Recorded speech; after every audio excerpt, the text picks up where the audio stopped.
بنارس سے بہار آ رہا ہوں، آپ کے دیگھل بینک، یہ بالکل آخری کونا ہندوستان کا نیپال بارڈر سے سٹا، اتنا لمبا سفر کر رہا ہوں، ہو سکتا ہے 10 سال بعد میرے جسم کا اسٹیمنا اس بات کی اجازت نہ دے۔ اور مجھے یہ بھی پتا ہے آپ کے اس علاقے میں 2 مرتبہ ایسا ہوا، میں تاریخ مجھ سے لی گئی، پروگرام کا میں نے وعدہ کیا، نہیں آ پایا، مجبوری آ گئی، چھٹی نہیں مل پائی، میں ٹیچر آدمی ہوں، ڈیوٹی والا آدمی ہوں، ڈیوٹی نہیں چھوڑ سکتا۔ لوگوں نے بات اڑا دی کہ صاحب عبدالغفار صاحب کو بڑے دھوکے باز آدمی ہیں، لوگوں کو کہنے میں تو ٹیکس نہیں لگتا نا، لوگوں کو کہنے میں دیر نہیں لگتی، ہوا اڑا دی کہ صاحب عبدالغفار صاحب بہت بڑے دھوکے باز آدمی ہیں، انہوں نے وعدہ کیا تھا نہیں آئے۔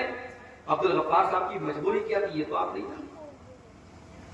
مولانا جرجیز صاحب کے والد صاحب کا انتقال ہوا ابھی حال ہی میں، ان کے والد کی طبیعت بہت خراب تھی، وہ اٹاوا سے لکھنؤ میں لے کے آئے اپنے والد کو، انہوں نے اٹاوا سے لکھنؤ لے کے آئے اپنے والد کو، وہ اتفاق سے میرا اور مولانا جرجیز صاحب کا پروگرام تھا نیپال میں، جو یو پی کی بارڈر سے سٹا ہوا نیپال کا علاقہ ہے لمبینی، وہاں پہ پروگرام۔ جلسے والے پریشان تھے، مجھے بار بار میسج کر رہے تھے آپ ذرا مولانا صاحب کو بولیے کہ آئے، نہیں آئیں گے تو ہماری بڑی بے عزتی ہوگی۔ حالانکہ جلسہ بہت بڑا تھا، وہاں مولانا جرجیز صاحب کا بھی نام تھا، میرا بھی نام تھا، مولانا جلال الدین قاسمی صاحب کا بھی نام تھا، اور بھی علماء تھے۔ کچھ لوگوں نے تو یہاں تک کہا کہ آج تک مولانا جلال الدین قاسمی صاحب، مولانا جرجیز صاحب اور عبدالغفار صاحب کے لوگ کبھی ایک اسٹیج پر اکٹھا نہیں ہوئے، یہ تو بہت بڑا جو ہے چمتکار ہو جائے گا کہ تینوں لوگوں کو آپ لوگوں نے کیسے اکٹھا کر دیا۔ حالانکہ ایسا کوئی مسئلہ نہیں ہے، کئی مرتبہ ہم لوگوں کا پروگرام ہو چکا ہے، بمبئی وغیرہ میں، مہاراشٹر وغیرہ میں ہم لوگ ساتھ میں پروگرام کیے، گجرات وغیرہ میں، لیکن بہرحال وہاں کے نوجوان بہت پریشان تھے، مجھے بار بار کال کر رہے تھے، میسج کر رہے تھے۔ میں نے مولانا جرجیز صاحب کو میسج کیا، انہوں نے کہا کہ شیخ میں نہیں آ سکتا، والد صاحب کی طبیعت بہت خراب ہے، اور واقعی میں بہت خراب تھی۔ ان کے والد صاحب بہت نیک انسان تھے، بہت اللہ والے تھے، مجھ سے کبھی ملاقات نہیں ہوئی، لیکن 2 مہینہ پہلے ویڈیو کال کے ذریعے ایک بھائی نے بات کرائی تھی، بڑی انہوں نے دعائیں دی، بڑی تعریف کی، اور کہا کہ مولانا میں علماء کی بڑی عزت کرتا ہوں۔ اور ایک بہت بڑے ہماری جماعت کے عالم تھے مولانا داؤد راز صاحب، ان کا نام انہوں نے لے کے کہا کہ مولانا میں نے علامہ داؤد راز صاحب کی جوتیوں کو سیدھا کیا ہے، وہ آتے تھے ہمارے اٹاوا میں، ہم ان کی جوتیوں کو سیدھا کرتے تھے، ان کی خدمت کرتے تھے۔ مجھے بڑا اچھا لگا کہ 80 سال کا ایک بوڑھا تعریف کر رہا ہے اس عمل کی اور فخر کر رہا ہے کہ میں نے علماء کی خدمت کی۔ معاف کرنا میرے بھائی، آج ہمارے یہ نوجوان، کوئی عالم آتا ہے سیلفی لینا ان کو آتا ہے کہ صاحب ہم سیلفی لے لیں، کوئی مقرر آتا ہے اس کا ویڈیو بنا لے، انٹری ویڈیو بنا لے، اس کے ساتھ فوٹو کھینچانے کا تو بڑا شوق ہے، مگر علماء کی عزت کیا ہوتی ہے، علماء کا احترام کیا ہوتا ہے، علماء کی خدمت کیا ہوتی ہے، ہمارے نوجوانوں کو نہیں پتا۔ مولانا جرجیز صاحب کے والد کے جملہ آج بھی میرے کانوں میں گونجتا ہے، انہوں نے کہا کہ میں نے علامہ داؤد راز صاحب کی جوتیاں سیدھی کی، اور مجھے بتایا لوگوں نے جب اٹاوا میں کوئی عالم آتا تھا، مولانا جرجیز صاحب کے والد حافظ الیاس صاحب رحمۃ اللہ علیہ اپنے گھر میں دعوت دیتے تھے، کھلاتے تھے، پلاتے تھے، گفٹ دیتے تھے، یہ قدر کرتے تھے، علماء کی عزت کرتے تھے۔ تو میرے بھائی مجبوری آ سکتی ہے، ان کے والد کی طبیعت خراب ہو، کیسے آئے؟ 2 سال پہلے میرے ساتھ بہت بڑا ایکسیڈنٹ ہوا تھا، یو پی کے پروگرام سے میں لوٹ رہا تھا، میری پوری کار جو ہے ٹرک میں جا کے لگ گئی، پوری کار بالکل دھوست ہو گئی، برباد ہو گئی، جان بچ گئی ہماری، ڈیزائر کار تھی، آگے اس میں اگر وہ نہ لگا رہتا، کیا نام ہے اس کو، جو اس میں وہ گیس ہوتی ہے، کیا بولتے ہیں، بمپر نہیں مانے، وہ جو جان بچانے کے لیے لگا رہتا اس کے اندر، ایئر بیگ نہ ہوتا تو اللہ تعالیٰ نے حفاظت کی، خطرناک حادثہ ہوا تھا، ظاہر تو مجھے کوئی چوٹ نہیں آئی، مگر 1 ہفتے تک ایسا لگ رہا تھا پوری باڈی ہل رہی ہے، دکھ رہا تھا، پورا بدن دکھ رہا تھا، اتنا خطرناک حادثہ ہوا۔ پیچھے جو ہمارے ساتھی گئے تھے ان کے تو سر میں چوٹ لگی تھی خطرناک طریقے سے، اور تو ایسا بے ہوش ہو گیا، مجھے لگا وہ تو اللہ کو پیارے ہو گئے۔ ڈرائیور کے پیر میں خطرناک چوٹ آئی، اور اسی کے 1-2 دن کے بعد میرا پروگرام تھا جھارکھنڈ میں پاپڑ میں. اب میں کہہ رہا ہوں بھائی میں نہیں آ سکتا یار, طبیعت نہیں صحیح ہے, اتنا بڑا حادثہ ہوا ہے. ارے شیخ آپ نہیں آئیں گے تو یہ ہو جائے گا, وہ ہو جائے گا, ہم کیا جواب دیں گے؟ بھائی مجبوری ہو سکتی ہے. کوئی انسان اگر وعدہ کرنے کے بعد نہیں آیا ہے تو ضروری نہیں کہ اس نے وعدہ خلافی کی ہو. اس کے ساتھ مسائل ہو سکتے ہیں, اس کے گھر میں کوئی مسئلہ ہو سکتا ہے, کوئی بیماری ہو سکتی ہے, کوئی حادثہ ہو سکتا ہے. ابھی اس علاقے میں 2 بار ایسا ہوا کہ میں ٹائم دے کے نہیں آیا. اب مجیب الرحمان صاحب بھی پریشان ہے کہ شیخ نہیں آپ آ جائیں. کٹیہار سے میرے پاس فون آ رہا ہے, نہیں مولانا آپ آ جائیے. اور میں جانتا تھا موسم خراب ہوگا, یہ حالات ہوں گے, سامنے 20-25 لوگ بیٹھے ہوں گے بس. بھئی جب مجمع ہوتا ہے تو بولنے والے کو بھی اچھا لگتا ہے, مجمع کم ہوتا ہے تو بولنے والے کا حوصلہ بھی ڈاؤن ہو جاتا ہے, فرق پڑتا ہے. میں جانتا تھا موسم خراب ہوگا, پبلک رکے گی نہیں, لیکن اب وعدہ ہو چکا ہے اور میں نے سوچا چلو بھائی کم سے کم 2 بار ایسا ہو چکا ہے, آج تو کسی طریقے سے پہنچتا ہوں. میرے گھر والے منع کرتے ہیں آپ 4 ویلر کا سفر مت کیا کیجئے, روڈ کا سفر مت کیا کیجئے, رسک ہے. ہمارے ڈرائیور صاحب بیچارے بڑی اسپیڈ میں چلا کے لے کے آتے ہیں, وہ ہمارے بڑے جان پہچان کے ڈرائیور ہیں, اچھے ڈرائیور ہیں. میں بہار میں کہیں جاتا ہوں ان کو لے کے جاتا ہوں, بھروسہ ہے مجھے, لیکن ہے تو انسان. گاڑی چل رہی ہے 100 کی اسپیڈ میں, 150 کی اسپیڈ میں, سامنے سے کچھ بھی آ سکتا ہے, بلی آ گئی, کتا آ گیا, پھر گاڑی کنٹرول کرنا مشکل ہے, جو کیا ہوگا بھائی. تو یہ جان ہتھیلی پہ رکھ کے ہم لوگ چلتے ہیں میرے بھائی. اور میں تو کبھی کبھی سوچتا ہوں کہ جتنا میں نے بائی روڈ سفر کیا, میں فخر کے طور پہ نہیں کہتا ہوں, اللہ کا شکر ادا کرتا ہوں کہ جتنا بائی روڈ اور جتنا لمبا سفر میں نے کیا ہے شاید کسی نے کیا ہو. اور صرف سفر کرنا نہیں ہوتا, ایسا بھی ہوا ہے بنارس سے 600 کلومیٹر دور دھنباد میں میرا پروگرام تھا, ابھی 1 مہینہ ہو رہا ہے, اور اتفاق سے وہ پروگرام 20 کے دن میں تھا. ہمارے مجیب الرحمان بھائی نے جب ہمارے آج کی یہ پروگرام کی ڈیٹ لی, میں نے کہا کہ دیکھیے میں جمعرات کے علاوہ کوئی اور دن ٹائم نہیں دے سکتا. جمعرات کے علاوہ کوئی اور دن ٹائم آپ اس سے لیں گے مجھے چھٹی لینا پڑے گا, میں ٹیچر آدمی ہوں, چھٹی میرے پاس نہیں ہے. جمعرات کے دن آپ لیں گے میں کوشش کروں گا آنے کی, اگلا دن جمعہ رہے گا, مسئلہ نہیں رہے گا میرے. دھنباد میں پروگرام تھا, بدھ کا دن تھا. بنارس سے کار لے کے 600 کلومیٹر جانا, رات میں پہنچنا, پروگرام کرنا, پھر واپس آنا بنارس. بدن کا انجر پنجر ڈھیلا ہو جاتا ہے میرے بچے, ہاتھ پیر کام کرنے بند کر دیتے ہیں. اور رزق الگ ہوتا ہے کہ بھاگنا ہے, آنا ہے, جانا ہے, مگر ہمیں اللہ کی ذات پر بھروسہ ہوتا ہے. ہم اچھے کام کے لیے جا رہے ہیں, ہم کسی برے کام کے لیے, کسی غلط کام کے لیے نہیں جا رہے, اللہ کے دین کی باتوں کو پہنچانے جا رہے ہیں, قرآن و حدیث کی باتوں کو پہنچانے جا رہے ہیں.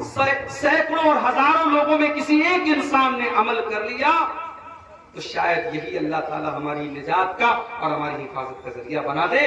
اور یہی وجہ ہے اللہ حفاظت کرتا ہے, ورنہ اتنے بڑے بڑے سفر ہم کرتے ہیں, کتنے حادثے لوگوں کے ساتھ ہو جاتے ہیں, مگر اللہ تعالیٰ ہماری حفاظت کرتا ہے. میرے بھائیوں, یہ اللہ کا کرم ہے, اس کی توفیق ہے, اس میدان کی برکت ہے, دعوت کے میدان کی, اور لوگوں کی دعائیں. واللہ بڑی خوشی ہوتی ہے میرے بھائیوں جب میرے پاس کسی کا فون آتا ہے, مولانا میں رات میں آپ کی تقریروں کو سن کے سوتا ہوں. ایسے نوجوان مجھ سے ملتے ہیں, کہتے ہیں مولانا میری ماں آپ کی تقریر سنے بغیر نہیں سوتی ہے. ہمیں لگتا ہے کہ یار یہ ہمارا راتوں کو جاگنا, یہ ہمارا اتنے لمبے لمبے سفر کرنا. اور لوگ کہتے ہیں مولانا آپ کی صحت گر گئی, آپ کا چہرہ ڈاؤن ہو گیا ہے. پچھلے رمضان کے پہلے میں نے کتنے سفر بائی روڈ کیے, میری صحت پر خطرناک اثر پڑا. لوگوں نے صاف کہہ دیا کہ آپ کی صحت بہت گر گئی ہے. لیکن یہ ساری تھکاوٹ اور یہ ساری صحت کی کا نقصان میرے بھائیوں ختم ہو جاتا ہے جب ہم یہ سنتے ہیں کہ کوئی اللہ کی بندی یا بندہ ہماری تقریروں کو سن کر کے سدھر گیا, اس کی اصلاح ہو گئی. ہمیں لگتا ہے یار ہماری محنت کا. تو میرے نوجوان بھائیوں, اپنی نوجوانی کی قدر کرو. آج طاقت ہے عبدالغفار صاحب کے اندر, کل نہیں. آج دوڑ سکتا ہوں, کل نہیں دوڑ پاؤں گا. آج آ سکتا ہوں اتنا لمبا سفر کر کے, کل نہیں آ پاؤں گا. جب تک طاقت ہے, جوانی ہے, اللہ کی رضا کے کاموں میں, نیکی کے کاموں میں, اچھے کاموں میں اپنی طاقت کو استعمال کرو. میرے نوجوان ساتھیوں, آج آپ کی خرابی سے امت کی خرابی ہے, آپ کی بربادی سے امت کی بربادی. اور آگے بڑھیے. امت اگر آج بربادی کے دہانے پر پہنچی ہے تو اس کی ایک بہت بڑی وجہ امت کی عورتوں کا بگاڑ ہے. عربی کا ایک جملہ ہے,